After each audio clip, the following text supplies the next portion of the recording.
Thank you very much for that kind introduction, and thank you for giving me this prize. It's a real honour. I think my favourite bit so far has been having a whole day of people say nice things about me, but the game was kind of given away when it became clear Claire made that a mandatory part of every talk. So now I feel slightly more nervous. But I've been to quite a few EPS meetings and seen quite a few EPS prize talks. One thing that I've always liked about them is the way that they can often chart out the way that particular scientists became the kinds of psychologists that they are. So by way of a prologue, I thought I'd start by talking about Nick Young's mind and brain. So before Nick gets too nervous, what I mean by this is actually a final year module which I studied with Nick back in 2012, where Nick encouraged us to think about how far these newfangled tools of cognitive and computational neuroscience can tell us anything about the enduring questions that psychology has about how the mind works. When I look back at this module, I realised it had a really deep effect on the direction that my scientific development took, partly because it was in our second week on mirror neurons that I learned about the work of Claire Press, who eventually agreed to take me on as a PhD student. And also, quite presciently, it was in the first week that I first heard about these predictive hierarchical Bayesian models of how the mind and brain work. It was this topic that Claire gently nudged me towards working on, rather than mirror neurons, at the beginning of my PhD. And the sorts of questions that she and I worked on then, and I hope we'll keep working on into the future, tried to understand how these predictive processes might work. These theories at the time were making claims that every aspect of our cognition is suffused with these expectations that the brain builds up. And lots of our work was trying to, for instance, create theoretical and empirical tests of these ideas, trying to understand how predictions might really work in the mind and brain. But I think just as importantly, a big focus of ours was trying to translate the language of what these computational models were saying into terms and into concepts that experimental psychologists had refined for decades before. Throughout all this work, I became persuaded that a really important ingredient that made these frameworks tick was the idea of uncertainty. I thought that was the essential ingredient behind pretty much every single application of these Bayesian ideas. But that brought into focus a question for me, which was, how does uncertainty work? And today you've heard lots of lovely talks from the various different symposium speakers about the different ways that uncertainty features in different aspects of what our minds and brains do. So that, I think, nicely frames what I'd like to talk to you about in this lecture today. I'd like to begin by talking to you about uncertainty and the particular guise it appears in these Bayesian models of the mind through the concept of precision. And hopefully this will give you the sense that there's something for everybody, in that I think that precision has found its way into theorizing about diverse aspects of cognition, including, I'll give you some very brief examples of perception, learning, metacognition, and social cognition. After hopefully persuading you that uncertainty is important, like the uncertain fluctuations in the lighting in this room, I'll try to articulate for you what I think is perhaps a problem with these accounts. So it's a problem that is articulated, I think, most clearly in the way that these Bayesian brain ideas have begun to change in recent decades with different developments in predictive coding. In particular, the idea that our brains and minds entertain estimates of uncertainty or precision that somehow detach from the veridical world that we live in. I won't leave you hanging with the problem, though. I'll close by exploring a potential solution that I think can help to constrain these models back, to bring experimental psychology back into the picture. And I'll talk to you about some work that we've been doing in my lab and with others, trying to test hypotheses about how uncertainty might become disconnected from reality, at least sometimes. The focus here will be on some work that we've been looking at, particularly around perceptual uncertainty, how we might learn to form expectations about the perceptual uncertainty in our environment and how that might colour our metacognition and experience. But I'll close by thinking about the possibility that we don't just learn about these expectations from our own personal experiences, but there may be an important role for social interaction and our public interactions with others shaping these private estimates in our minds. So to begin with, I've already used this term over and over again of precision, and I want to be clear about what exactly it is that I mean. And it might sound a bit foreboding, but really, when I talk about precision in this talk today, all I mean is the same thing as talking about variance, or about noise, or about uncertainty.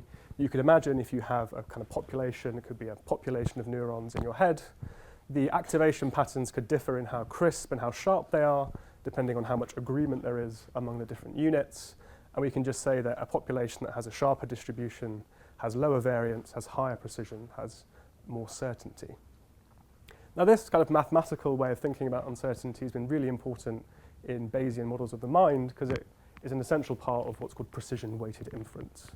Again, that sounds quite foreboding, but really the idea behind precision-weighted inference is just when you're trying to make sense of the world using lots of different sources of information, you want to combine them, but you don't necessarily want to combine them all equally. You might, for instance, want to give more weight to the information that you think is the most reliable.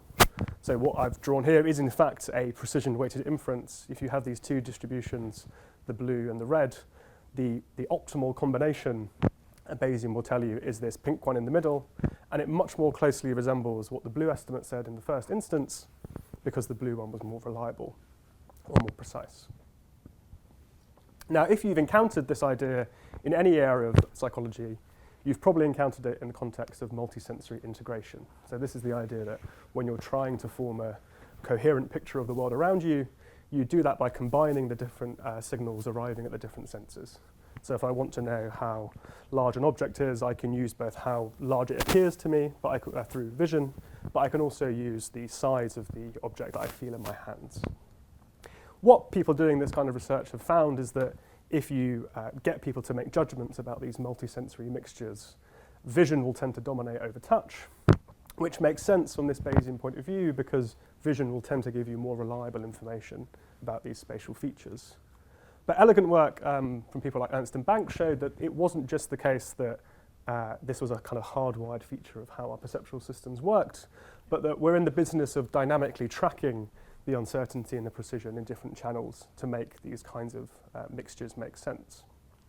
In this kind of proto-reality, proto-virtual reality type setup, the participant can observe an object projected on the screen while feeling an object between their fingertips. And what you find in these kinds of multisensory mixtures, again, is that initially the percept will be dominated by what the participant sees. But if you add more visual noise to the projection on the screen, you make it harder and harder, you make it more and more imprecise, you see that this bias towards vision can attenuate and even flip towards a bias towards seeing what you feel. The same kind of idea of precision weighting has been important, not just for understanding how we combine incoming signals from different sensors, but also is at the heart of various predictive models of how perception might work. So according to these frameworks, we think of how we perceive the world around us as being a synthesis of the incoming sensory information alongside our top-down predictions about what the world is likely to be like. And this creates a more reliable perception of the world around us. For instance, if you find yourself in a desert in a sandstorm, you might find it very difficult to perceive the precise visual details of the scene you find yourself in. But if you combine this noisy input with prior beliefs, say you expect to see a camel, you can end up with a more reliable inference about what's really out there. Now this is another kind of weighting problem. You need to work out how much you can trust these different sources of information, and it turns out you can empirically see people can also use the precision of the signals to work out which information to trust. It's nicely demonstrated, for instance, in some experiments on color perception, where in these experiments, the participant's task is just to judge the hue of a different patch they see on the screen. The key manipulation is that the patches are drawn from different distributions of different shades of green. So you might get some distributions that are slightly yellower, some that are a bit more blue. And in these kinds of experiments, what you find is a sort of predictive perceptual bias. People's percepts are biased towards the expected color of the distribution. So if you're living in the yellow distribution, you start to say things look a bit more yellow. What's more interesting for us, though, in this kind of context, is this bias gets bigger if you degrade the information that the participants are seeing. So if you add more chromatic noise to those patches, you see an exaggeration of how far people are relying on their prior beliefs. It's not just perceiving the world, though, but other aspects of our cognition that are shaped by this kind of precision and uncertainty. And we've heard a little bit today from other speakers in the symposium about the important role of learning from prediction errors. The idea that we compute the mismatch between what we expected and what reality supplied, and use that to update our models of how the world works. Importantly, though, not all prediction errors are created equal. You may encounter a surprise, not because the world is changing in a way you need to learn about, but just because you live in a stochastic and random environment. So it's really important, if you're going to learn from prediction errors, that you learn which prediction errors you can trust. I think a very nice empirical demonstration of this comes from work by Kelly Deder and colleagues, where in this task, the participants were effectively asked to predict the outcome of these probabilistic reward lotteries.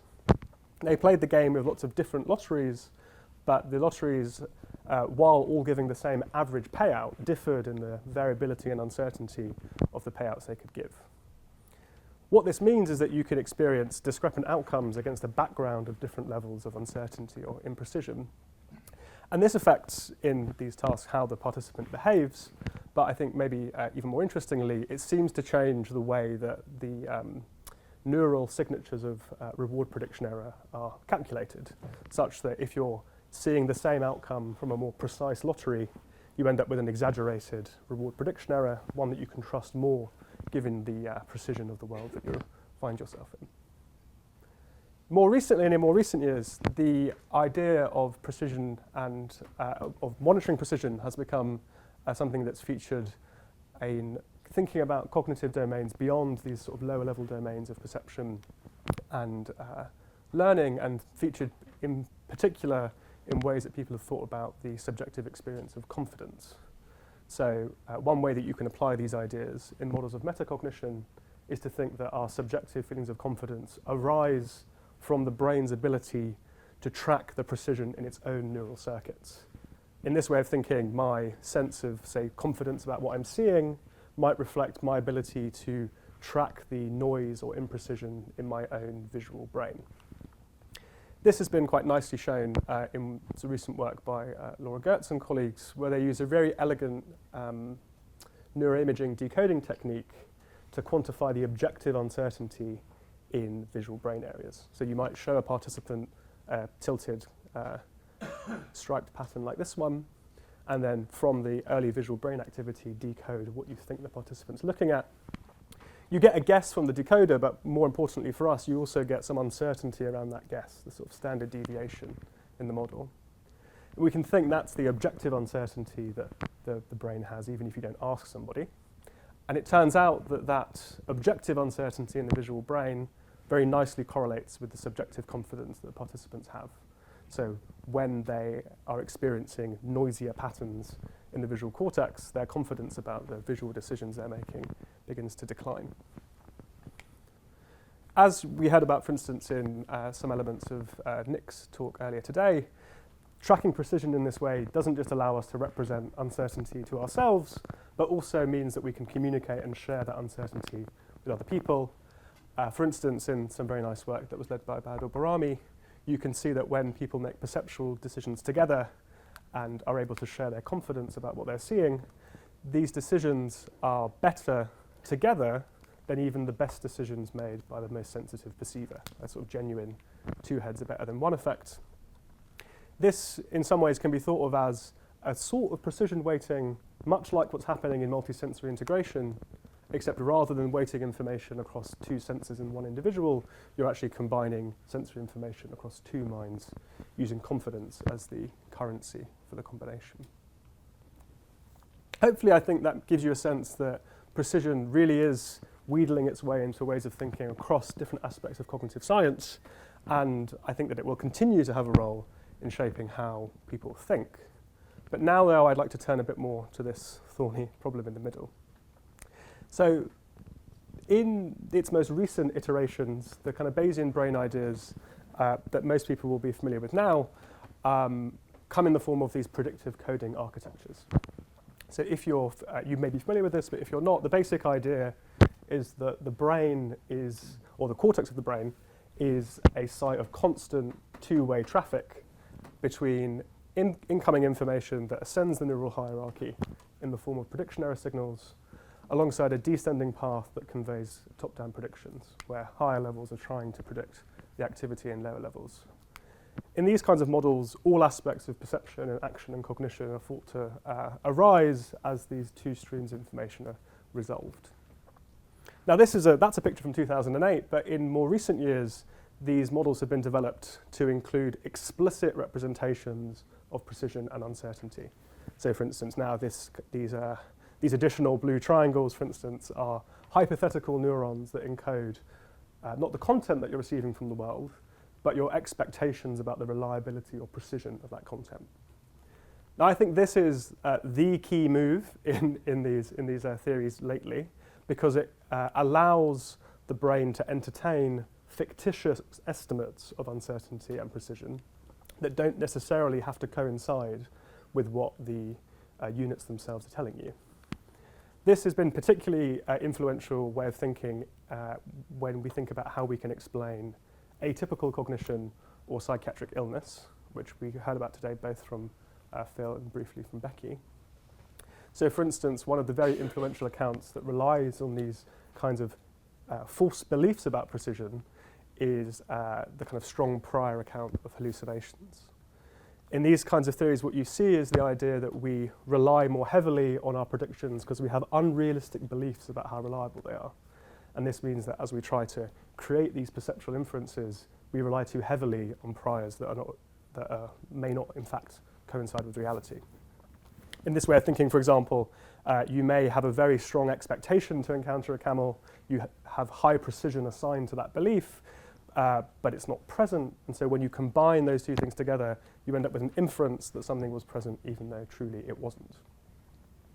In some ways, precisely the opposite idea has been proposed to account for the phenotype of autism, which again Becky briefly alluded to, where you might think that some aspects of autism are well described through the opposite idea, assigning far too much precision to incoming signals from the world at the expense of your top-down knowledge. The idea here would be that you lose the smoothing effects that prior knowledge can provide to your perceptual experiences, such that you might end up experiencing the world as being more uncertain, more ambiguous, more volatile than it perhaps is. What these examples and others I could have drawn upon share is the sense that agents are entertaining representations of precision which are detached from reality. They're false beliefs about our uncertainty. For instance, in the case with the patient with hallucinations, the idea is not that the person who hallucinates really does have reliable predictions and they're better at forecasting the future. It's just that their brain behaves in such a way as if they believe that they can rely on these predictions. Likewise, in the autism case, it's the idea that the brain is tuned up into such a fashion that it believes it can trust the incoming signals. And that doesn't mean that the signals always are, in fact, more reliable, more newsworthy. They could just be pure noise. Now, if you are a modeler, this might seem like a great advantage. And this is what many proponents of predictive coding will say. They'll say that this is a real strength of the framework because it means that an optimal story can always be told. Here's a sort of nice quote from Carl Friston, which suggests that this rests upon a mathematical theorem called the complete class theorem, which says that for any Bayesian decision or behavior, there exist prior beliefs that render the behavior Bayes optimal. Furthermore, any behavior can be uniquely characterized in terms of prior beliefs. What that means for us is that any particular pattern of results you see in an experiment or any symptoms you see in a patient could always be described with some form of beliefs, with some form of precision attached to those beliefs. And so, in a sense, the model is always going to be able to account for what an individual study or sample shows. But this is going to be a real problem for experimentalists, for experimental psychologists, because if any empirical result is in principle compatible with the framework, we might not think that our experiments are going to be able to test the framework for us. I think if these frameworks are going to remain useful for us as cognitive scientists, it's not enough to say that we can imagine that we're entertaining these beliefs or that we can model things as if these beliefs are held in a certain way, but we need actual mechanistic descriptions of why the estimates we have of precision, why these beliefs about precision may sometimes detach from the momentary uncertainty that we're encountering. And the hypothesis that we've been working on lately has been that we can maybe explain some of these detachments from reality if we think that precision is itself estimated by combining evidence and expectation, a sort of meta-Bayesian type estimation. But that sometimes the expectations we've formed from the past are not going to be appropriate for the context that we're in now. And that really guides me into this third and final part of the talk. So here we're going to take this idea, but particularly apply it into thinking about one kind of perceptual precision, or one kind of precision, the case of perceptual precision. Just to give you a feel for the kinds of expectations I'm talking about here, you might think, for instance, that every time I wake up in the morning, I put on my glasses and I expect to see the world more clearly.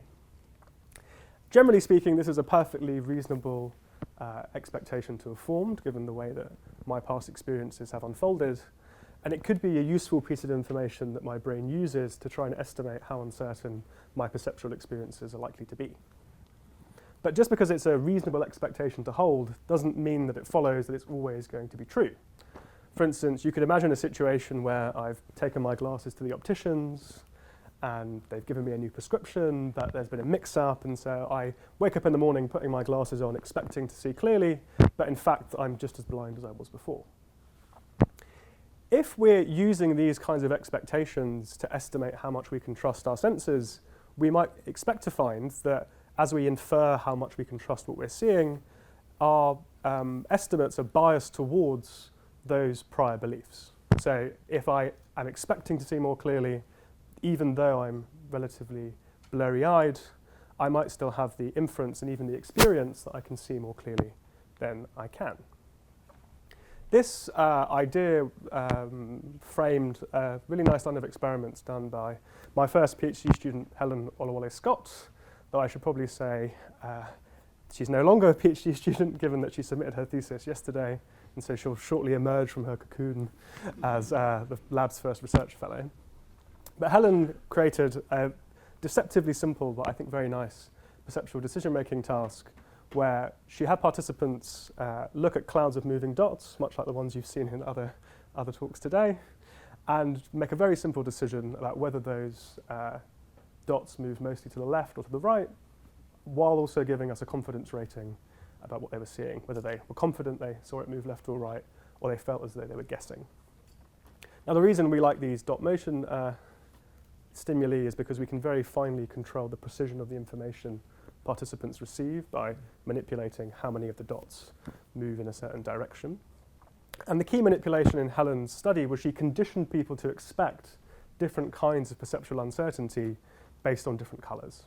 So for a given participant, in this initial training phase, you could find that, say, every single time you saw a blue cloud, it was going to be really clear and crisp motion, very high precision.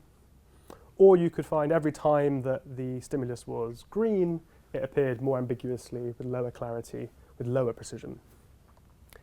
Helen keeps that association running throughout the experiment, but the main thing we do in this test phase is we add in these medium probe test trials. So these are stimuli of an intermediate clarity, but given the color that's been conditioned to be expected to be strong or expected to be weak.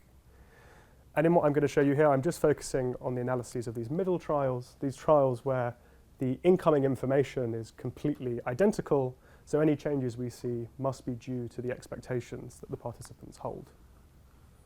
What Helen finds, first off, is that these expectations you have about precision, expecting to see things clearly or ambiguously, have no effect on objective perceptual performance, measured by something like D prime.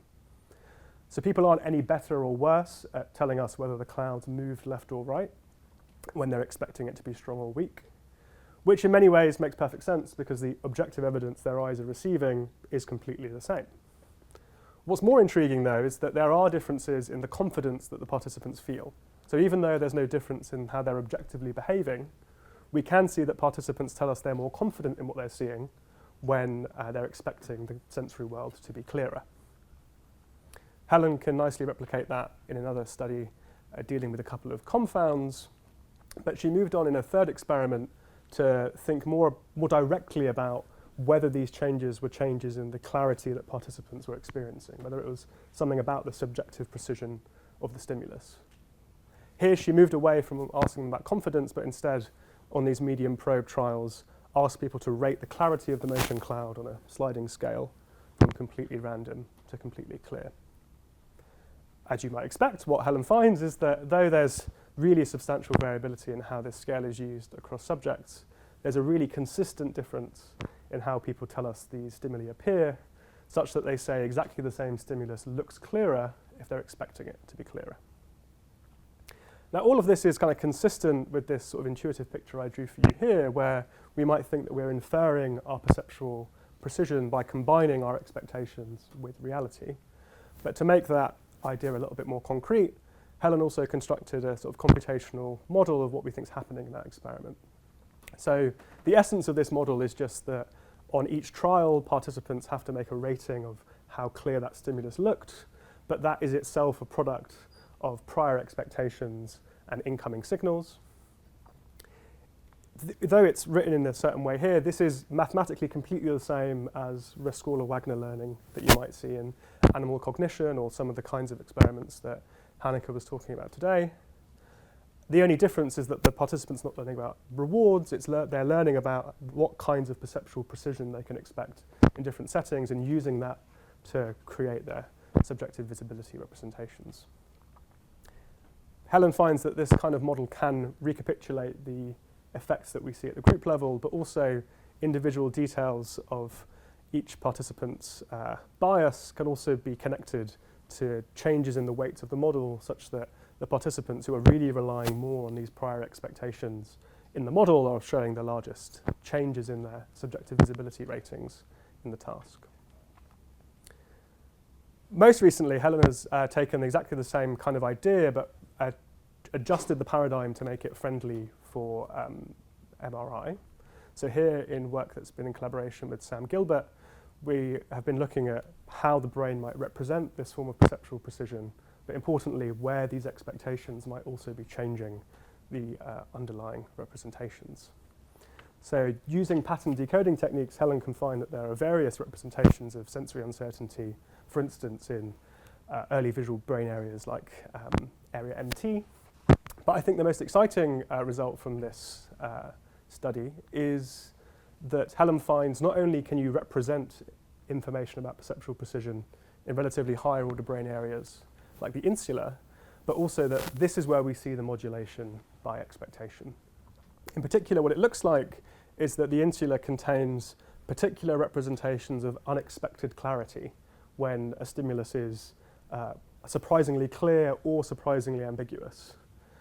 And though we need to do some more work to drill into it, I think that this, one way of interpreting that finding is to think that this insular activation could be mirroring the prediction error about precision that's implicit in Helen's computational model. This could be part of the machinery that's allowing us to form and update these beliefs about what kinds of precision we should expect. So all of this, as I said, is kind of consistent with this view where precision is not something we just read off the world, read off our own brains, but something which we infer through forming expectations and then combining these expectations with incoming signals. This is consistent with this sort of hypothesis that I sketched out for you here, but it might then bring another sort of question into view, which is the last thing I want to focus on today. In particular, if I think these expectations are going to be an important mechanism that's controlling how uncertainty is estimated in the mind and brain, we might then want to know where they come from. As much as I like Helen's experiments, they probably don't come from conditioned expectations from coloured shapes. And one idea we've been exploring lately has been the possibility that one possible source, among others, for this kind of precision learning could be uncertainty shared by other people. So I already gave you a slide like this where I teased you with the possibility that there's an important social life to confidence. The idea that when we're making decisions together, we might rely more on people who are expressing more confident opinions, and that might be a very rational thing to do if their confidence tracks the precision of their own minds. However, there is a darker side to this social life of confidence, which is that we don't necessarily have to honestly communicate our confidence with other people. I think one really nice demonstration of this comes from work led by Uri Hertz, looking at how people's confidence ratings change as they give advice to a potential client. And I think the most interesting result in this study is the way that your confidence changes depending on whether you're being listened to. So in situations where the participant is trying to capture the attention of the client, they're not having their recommendations taken, you see an exaggeration of the confidence in the advice, whereas in phases where the client is already taking your advice into account, confidence begins to decline, as if you're trying to protect your reputation. Importantly, these kinds of changes in confidence don't only occur in situations which are kind of Machiavellian and competitive. Even when we're working together, there can be signs that our confidence and uncertainty can gravitate towards other people. So some very nice work led by Dan Bang, for example, has found that when we make joint decisions with other people, there is an attraction of the confidence we express towards the confidence of our partners, such that if we're making decisions with someone who's expressing more confidence than us, our confidence ramps up, while if we're working with someone who's more uncertain, our confidence begins to go down. In general, people have thought about these kinds of effects as being primarily strategic. They're about ways that we're adjusting our confidence to communicate in particular social settings to get our own way or achieve our own goals. But an idea that we've been exploring is that perhaps it's not purely strategic, and that when we are interacting with other people, perhaps the way we share our confidence in public leaves an imprint on these private metacognitive states of mind. So in this kind of way of thinking, you might think that in a public setting, we may express our confidence differently due to the interaction, but this doesn't just happen while we interact. We find that we're changed by the interaction with a different sense of our own uncertainty or precision once the interaction's terminated. And this was the idea behind a set of experiments that was led by a research assistant in the group, Einar Andreasen, also in collaboration with Chris Frith, where Einar developed a kind of novel perceptual decision-making task which allowed us to probe how confidence might be changing during and also after social interaction. Einar's task, to begin with, is very similar to Helen's. Participants see a cloud of moving dots and they have to tell us which direction they moved in, giving us a response on a sliding scale that captures how confident they are in that choice. After making decisions like this for a while, the participants then make decisions together with a partner. So here, while they also make their own choices, they see the decisions that someone else supposedly made, and then they return to making decisions alone again. This block is exactly the same as what they were doing at the beginning. The real action in this experiment is what's happening in this together phase, where after seeing their own decision, participants see the partner's decision, and the computer selects whichever decision was most confidently expressed as the decision that the pair make together. As I kind of alluded to, there are no actual partners in these experiments. The partner decisions are just generated by computer algorithms, but different participants interact with different partners. So half the participants in these experiments interact with a confident partner who's biased to just express choices with generally high confidence, while half interact with an uncertain partner who's biased to express generally low confidence. Both partners are equally good, and they're also equally as good as the participant. But by exposing people to these different kinds of social partners, we can see both whether the uncertainty people express changes during interaction, but also if there's any lasting changes when people return to being on their own. And across a couple of experiments, that's precisely what Einar finds. So though both groups of participants start out with roughly similar levels of confidence to begin with, we see that during the interaction, differences emerge such that people are more confident if they're interacting with the confident partner compared to the uncertain partner. That's the same sort of effect that Dan Bang described. What's more intriguing for us is what's happening in this alone again phase. People aren't returning back to expressing confidence in the same way as before. These biases persist, as if there's been a lasting change in how people are performing metacognition on their choices. At an individual level, what we can see happening is this shift happens because the confidence we're expressing is gravitating towards the confidence of our partners. So how to read these graphs is every dot above the dashed line is somebody who is getting more similar to the partner as the together phase progresses. As in Helen's case, we tried to make these intuitions a bit more concrete with computational modeling. In Einar's case, the model that we used is very similar to Helen's. It involves participants making predictions about the confidence they expect to feel, updating these based on what happens trial by trial in the experiment. But the main change is that now participants have two kinds of information they can learn from. They could either learn from their own experiences, or they can learn from the confidence that's shared by the partner, or a weighted combination of the two.